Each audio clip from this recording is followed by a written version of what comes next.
প্রধানমন্ত্রী তারেক রহমান বলেছেন, একটি পেশাদার ও আধুনিক সেনাবাহিনী গড়ে তুলতে পদোন্নতির ক্ষেত্রে ব্যক্তিগত পছন্দ অপছন্দ বা রাজনৈতিক বিবেচনার ঊর্ধ্বে উঠে মেধা, পেশাগত যোগ্যতা, সততা, চারিত্রিক দৃঢ়তা, নেতৃত্বের গুণাবলী ও শৃঙ্খলাকে সর্বোচ্চ গুরুত্ব দিতে হবে।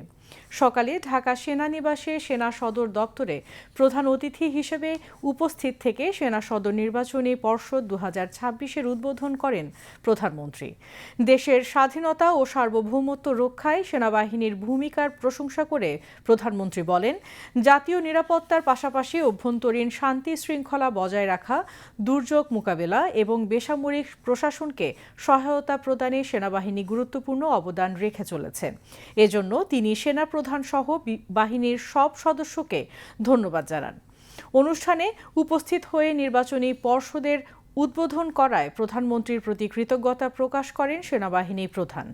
অনুষ্ঠানে প্রধানমন্ত্রীর প্রতিরক্ষা উপদেষ্টা ব্রিগেডিয়ার জেনারেল অবসরপ্রাপ্ত ডক্টর AKM শামসুল ইসলাম সহ ঊর্ধ্বতন সামরিক কর্মকর্তারা উপস্থিত ছিলেন। অনুষ্ঠান শেষে প্রধানমন্ত্রী সেনা কর্মকর্তাদের সঙ্গে ফটো সেশনে অংশ নেন এবং সেনাবাহিনীর পরিদর্শন বইয়ে স্বাক্ষর করেন। এর আগে সেনা সদরে পৌঁছালে প্রধানমন্ত্রীকে স্বাগত জানান সেনাবাহিনী প্রধান এবং চিফ অফ জেনারেল স্টাফ। দেশের চা শিল্পের বিকাশ, উৎপাদন সক্ষমতা বৃদ্ধি এবং এই শিল্পের দীর্ঘদিনের সমস্যা সমাধানে প্রয়োজনীয় সহযোগিতার আশ্বাস দিয়েছেন প্রধানমন্ত্রী তারেক রহমান। আজ সচিবালয়ে মন্ত্রিপরিষদ বিভাগে প্রধানমন্ত্রীর কার্যালয়ে দেশের চা শিল্পের উন্নয়ন নিয়ে আয়োজিত এক সভায় এই আশ্বাস দেন প্রধানমন্ত্রী। সভায় দেশের বিভিন্ন চা বাগানের মালিক ও সংশ্লিষ্ট প্রতিনিধিরা এই শিল্পের বর্তমান অবস্থা, উৎপাদন ব্যয় বৃদ্ধি, অর্থায়নের সংকট, জ্বালানি ব্যয় এবং আন্তর্জাতিক বাজারে প্রতিযোগিতা ধরে রাখার চ্যালেঞ্জ সহ বিভিন্ন বিষয় প্রধানমন্ত্রীর কাছে তুলে ধরেন।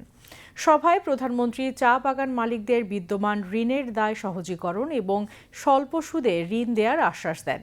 পাশাপাশি চা চাষে অনুপযোগী বাগানে সৌর বিদ্যুৎ উৎপাদনের অনুমতি দেওয়ার বিষয়টিও ইতিবাচকভাবে বিবেচনার কথা জানান এবং এই ধরনের নবায়নযোগ্য জ্বালানি প্রকল্প বাস্তবায়নে প্রয়োজনীয় অর্থনৈতিক সহযোগিতার আশ্বাস দেন।